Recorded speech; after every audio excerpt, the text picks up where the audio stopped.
everyone. Welcome to the Ghost Layers Report. It's me as always, Ryan, here in Tokyo, Japan. We're joined this evening by two labor activists that we're going to do a little interview with. So we want to give them an opportunity to introduce themselves, explain the union they belong to, and their positions in the union. Please introduce yourself, sirs. My name is Jerome Rothman. I'm field director at Zenkoku Ippan Tokyo General Union, or Tozen Union. And I'm Bachi. I'm a ranking file member of Tozen Union. All right, so you see, guys, what we have here this evening is a real union activist here in Tokyo, Japan. They're not native-born Japanese, but that really doesn't matter. Not at all. It really doesn't matter. So the first thing we want to get into is general labor issues that not only foreigners face daily, but native-born Japanese face. Gentlemen, would you like to enlighten the world on these type of issues? well, most of us work in management dictatorships. So we have a system where we don't have a lot of power at the workplace. This is a situation that is happening all over the world, and without a union contract or without a strong union backing you up, management can get away with a lot. They can fire you, they can raise your pay and lower your pay as they see fit. You don't have any power at all to confront management. If you try to confront management alone as an individual, it might feel satisfying to tell the boss, I don't want to do this, but it's not very productive ultimately in the long run. So throughout history, of course, organizations form at the workplace to build power for the workers so that they can confront management in a meaningful way. And that's what our goal is at this organization, is to build unions at workplaces to pressure management to improve working conditions. You'd asked a question about what are the basic issues facing Japan, Japanese workers or people who are working in Japan. There are a lot, but one issue that I'd like to highlight today is the issue of irregular workers. I don't know the exact statistics, but this is a problem that is growing more and more. That workers are on these short-term contracts or these temp contracts or part-time contracts. In America, they call these contingent workers. In Japan, they like to prefer Hiseki Rorosha, which is, if I'm not, do I have that Japanese right? They normally call them freeders. Freeders, okay. Well, at any rate, these are workers who are in one of these short-term contracts. And the problem with that is that they don't have stability or job security. A lot of them aren't enrolled in social insurance systems. And between contracts, it's very easy to fire these workers, and often they are non-renewed. What we mean by that is fired. The way we see that is fired. And it also drives apart our ability to organize workplaces because we're all competing with each other for that renewal. And this is just a growing problem, and as a result, it weakens all workers in Japan, not just foreign workers, but workers in general. And as a general union, most of our workers are irregular workers, and we have to fight to improve working conditions in that environment. Yeah. I can just add to that as well. Like the last figure I heard was that there are 6 million freeders in Japan, and they're heavily concentrated among the younger generation. And it's also a broader labor issue, goes back longer in Japan, is that there's a freeder labor activist called Karen Amamiya described it as like in Japan today, either you're unemployed or you're working yourself to death. You're doing the term is karoshi. It's suicide by overwork.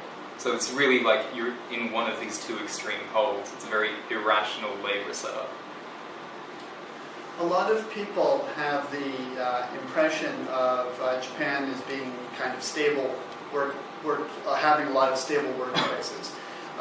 And so you work at the same company for your entire life, and you give a lot to the company, and you work very hard, but the company basically takes care of you. My understanding is that image was never 100% true, but was certainly more true in the past than it is today. Companies are in the effort of, and their efforts to liberalize the market, and by doing what they really mean by liberalize the market is they mean the job market. They mean make it easier to hire and fire workers and to mess with their working conditions. this lifetime employment ethic which was always a bit mythological, is even more mythological now. And certainly foreign workers in Japan, who are often factory workers or teachers or working in fields that are not always very stable, certainly those workers don't experience anything resembling lifetime employment. Yeah, and this ties in, like, this is, definitely a part of the same sort of trend towards precaritization that you see in, Europe and America and Australia and other sort of post-industrial economies. I think you, Jim, are making a lot of good points there. I myself am a laborer. I'm a worker myself, and I've seen this type of problem. One of the things that a lot of laborers in Japan often discuss is lack of compliance with government requirements for how you treat workers. One of the biggest issues that is kind of like what we refer to as a Japanese whisper, same as what we call a Chinese whisper in China with laborers, is healthcare benefits. Now, we all hear in Japan, people hear that, if you work in Japan, the company pays your health care and you're taken care of. Would you like to elaborate on the reality of that situation with getting a company to pay for your health care and the legalese and the loopholes that companies use to get around that in Japan very often? I can give you the rough outlines of it. I'm not a legal expert. I'm a union organizer. So I want to start by saying one thing.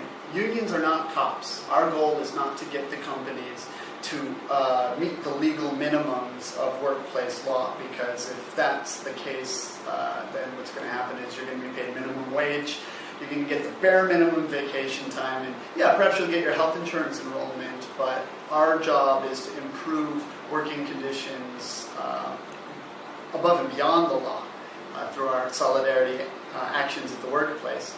That being said, one of the most flagrant abuses of the law in Japan is with the health insurance and pension enrollment. Broadly, there are two systems for health insurance that all people living in Japan are required to be part of. Certainly all people working in Japan are required to be part of.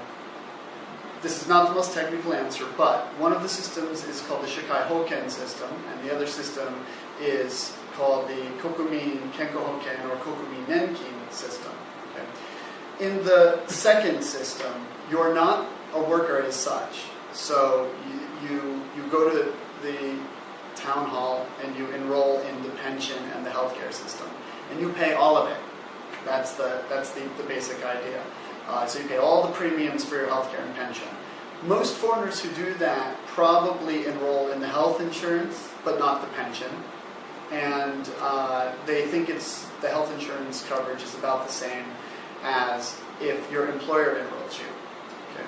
Now, if your employer enrolls you in the Shikai Hoken system, you're actually getting enrolled in two systems, health insurance and pension. And for both premiums together, the employer is supposed to pay at least half of your premiums. That means the fees that you pay the government to be enrolled in the health insurance and pension. Now I want to repeat this. If you're a foreigner working in Japan, you are required to enroll in one of those two systems. If your employer says you don't really have to do it, it's actually not true. It's a legal requirement to be in both systems, one of the two systems. Now, the law is pretty clear, as I understand it, that employers are supposed to enroll their employees in the Shikai Hoken system. That shouldn't even be up for debate. But the government doesn't want to enforce this law for any number of reasons. They might tell you that it's impossible to totally enforce this law 100%. More likely, governments are, of course, controlled by corporations, so they don't want to be very activist about making sure that they enroll workers in the right, proper health insurance and pension system. So the Nenkin Jumusho has a guideline, and I believe the guideline is that if you work less than 30 hours, they're not going to crack down on companies that abuse the system. Mind you, this is a bureaucratic guideline. This is not a law. And so because of this because of this guideline that isn't law, a lot of companies get away with not enrolling you in health insurance or pension. And so you're responsible for going down to the pension office and going down to your local city hall and enrolling yourself in these two systems. And instead of paying half, paying all. There's one other thing I want to make clear about this problem. There are so many benefits to being in the system that your employer enrolls you in versus the system that is that you go to the town hall to enroll in. If the employer enrolls you in Shikai Hoken, there are benefits that include disability pay. So if you suddenly become disabled, you can get a disability pension. There's lost time pay for if if you become sick in the long term under the Shikai Hoken system. If you decide to retire in Japan and you've been enrolled in Shikai Hoken, the benefits, the actual pay from the government that you'll get is a lot more than what you would get if you were in the Kokumi Nenkin system or the citizens pension system. On the other side of the coin, there's no, as I understand it, no disability pay, no much lower pension benefit, and certainly no loss pay for time off of work in the system Kokumi Nenkin and Kokumi Kenko Hoken. So really, being enrolled in the first system, the employer's healthcare, the employee's healthcare system, and the employee's pension, is a very important step forward for all workers, and it's very important that people fight for that. Not everyone in our union necessarily wants to be enrolled in that system, but it is important to realize that when your employer does not enroll you in Shikai Hoken, your employer is screwing you, and that's very important to remember. And we do fight against that. I think you were pretty much on the money there.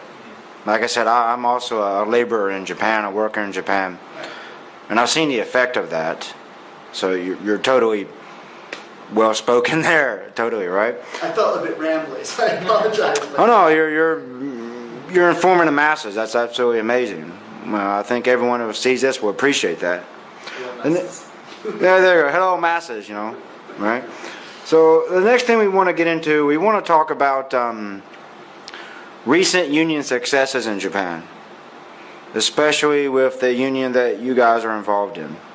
If you're able to speak on that, some things you recently have been able to do to help labor here in Japan. Okay, recent successes. Well, the first thing I'll start by saying is that successes are quite hard to come by, but through a lot of effort and determination, some of our members have been able to have very significant successes at their workplaces. A good example is one of our branches works in a bank, a foreign bank that is operating in Japan. And these workers won a significant 3-year labor management agreement, including winning raises, regularization of workers, and something called prior consultation, where the workers have to be consulted before major changes are made to policies and procedures around the workplace. So this was a very big success for Tozen because, to be honest, winning financial demands in the first contract fight is quite rare, but it is possible. The reason why they won that is not because they had a really good lawyer. The reason why they won that is not because they had a great organizer, though they did have a great organizer, our union's president, Louis Carlet. The reason why they won that is because they had a lot of solidarity at the workplace. One day they even all wore the same color just because management was stalling on finalizing the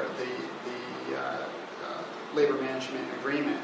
So the way to win at the workplace is definitely to have as many people join the union as possible and to act together and to act with a great deal of solidarity and to show management that the workers are very serious.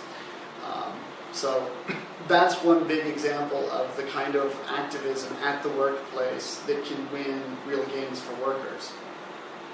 It's really good to hear that because, a lot of foreigners who are interested in internet activism and interested in going to Japan are often, foreign teachers.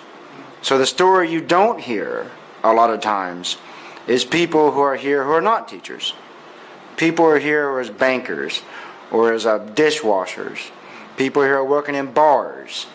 you don't hear about those people. They're almost invisible. And I think everyone could appreciate that the union you're involved in is representing everyone, and including everyone. And that's a very uniqueness, I would say, to what you gentlemen are involved in. Now, we do want to get into a little bit of our recent setbacks, things that have not worked, and struggles that you're continuing to take up at the moment. Okay, well, we haven't had setbacks so much, like really catastrophic events that have, undermined us. What we have is constant frustrations. There's one thing that we call, sort of jokingly within the union, permanent temporality, which is that in organising foreign workers, we have this constant mentality of, oh, I'll be going home soon, I won't join the union, I won't commit to a fight. And, there is something we stress to members is that if you're going to be in a union, you need to be able to commit to a fight for a couple of years. This is going to be a part of your life.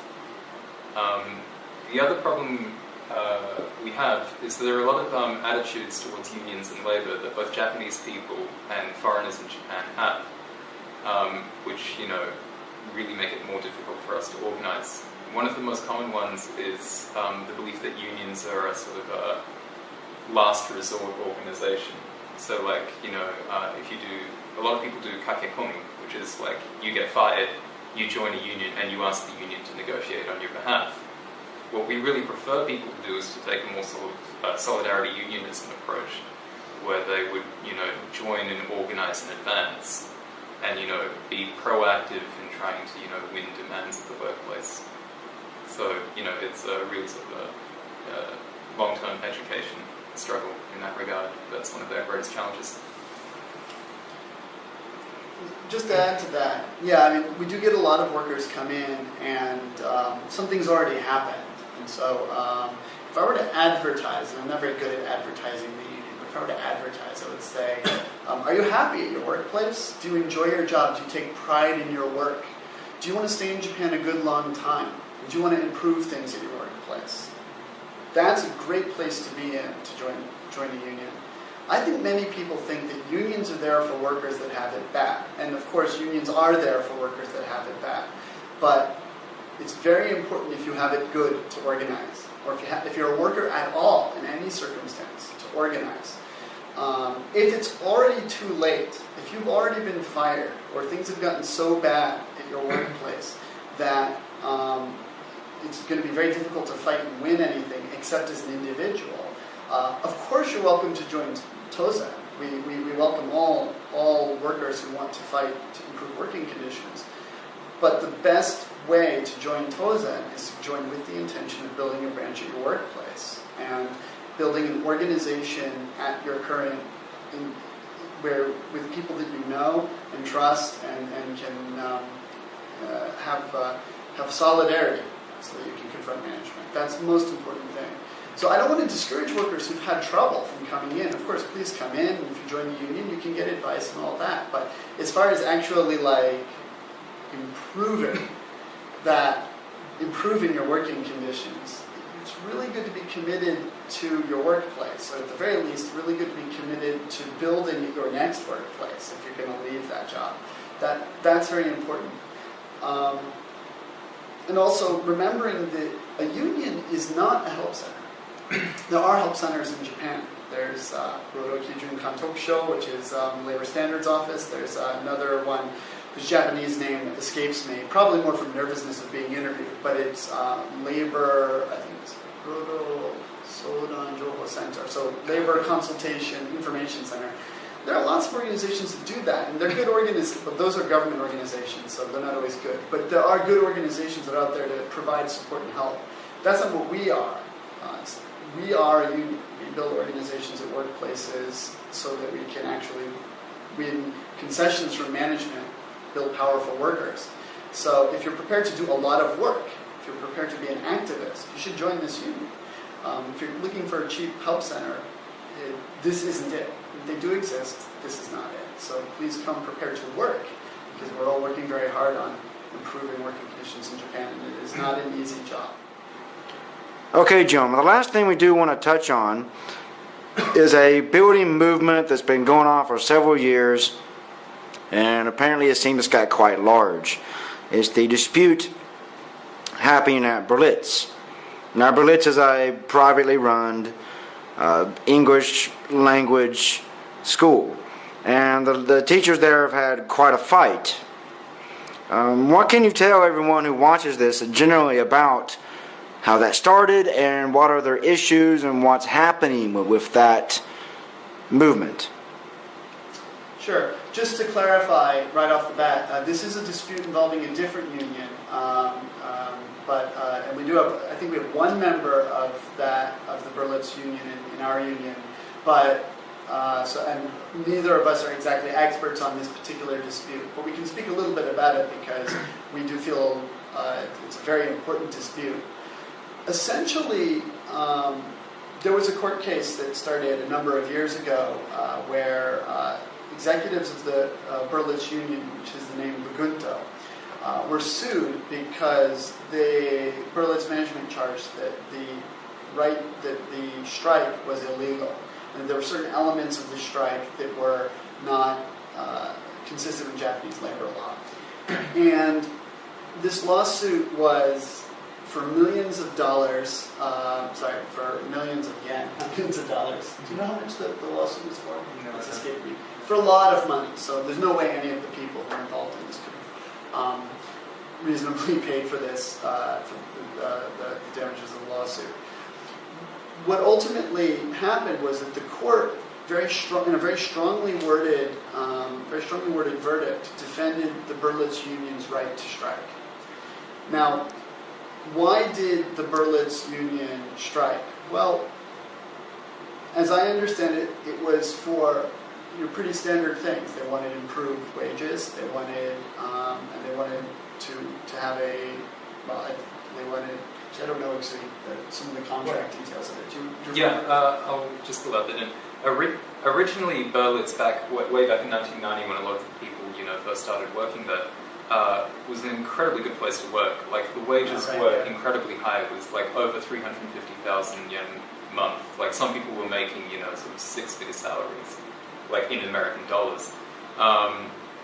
Gradually, though, as this happened pretty much everywhere, the company was taken up, subject to a lot of takeovers by a lot of sort of, Harvard Business School types who don't know how to do anything other than, cut costs and wreck perfectly functional operations.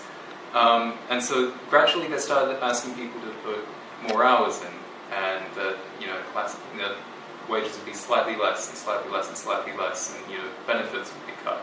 Extra classes would be cut, overtime would be cut. And eventually, in the early 2000s, this got to a point where people started to band together and say, we have to do something. And, they did manage to organize, like, a fairly small branch. And then, as happens, they decided eventually to go on strike over, I can't remember the specific issue. And this, this galvanized a lot of people there to say, yes, let's finally, get involved in this. Now, what they managed to do was they managed to have some of the most, really radical sort of labor actions that, have been done pretty much anywhere in the world. So they would have, strikes with only 5 minutes notice, and rolling strikes across long periods of time, which, in addition to, in addition to being very effective strikes, did a great deal of damage to Berlitz's reputation, which, was a very effective way of, forcing them to, recognize the union, recognize labor rights. So, so would you like to continue for that? Sure, yeah. One thing to keep in mind is that while the right to collective bargaining and the right to strike is under attack all over the world, here in Japan, one thing that's very good about where the Berlitz case stands now is that the court has sided with the union's right to strike. This goes to a fact that people don't realize about Japan is that the three labor rights, the right to solidarity, the right to collective action, and the right to collective bargaining in the Japanese constitution, they're called the Rodo Sanken.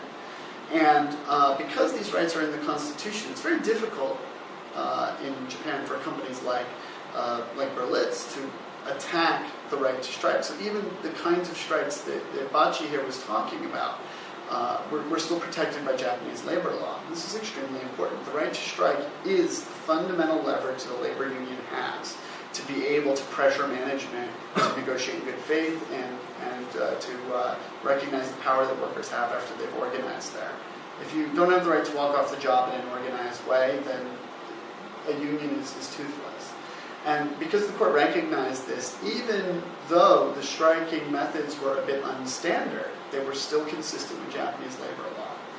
So really, I think that however the actual future of collective bargaining at Berlitz and creating a labor management agreement at Berlitz, however that ends up, this case is historic in this country because while the companies really tried to fire that opening shot on your right to strike as a worker, they lost. And as they should lose all over the world. So, of course, a lot of union action, a lot of time, a lot of energy needed to go into defending the right to strike. Now, one other thing, you talked about challenges that we face. I wanted to address something about that here. Companies do a lot of things to scare people into leaving unions. One reason why lawsuits are so popular to sue unions is because it scares workers into not wanting to organize.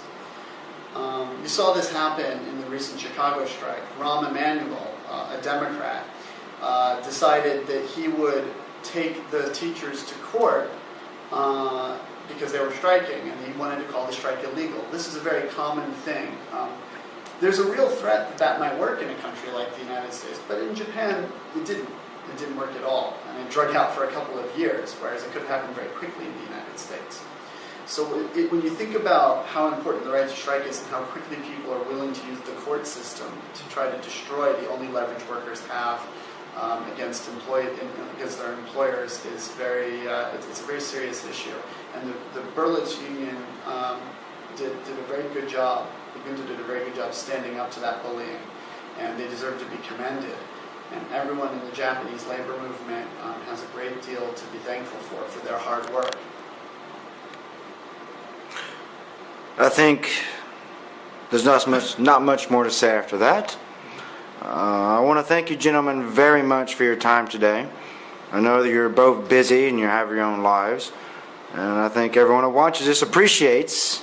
I have one more thing to say. Well, please do, please do. Our website is www.tokyogeneralunion.org. That's one word. Like I said, I'm not very good at advertising the union, but if you're interested in joining our movement to build powerful workers at their workplace, or building power for workers at your workplace, all of the information you need about how to find us, how to get in touch with us is there, and I'd be more than happy to meet you here at our office.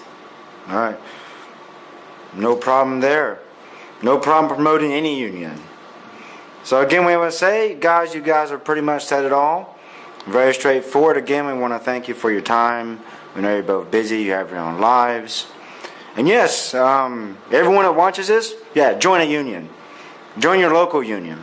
Find out which unions represent your industries. If there's not one, join a general union. If there's not a general union, well, make a union. Yeah, start your own union. All right. So this is the Ghost Laborers Report. Here interviewing two labor activists here in Tokyo, Japan. Until next time, this is me checking out.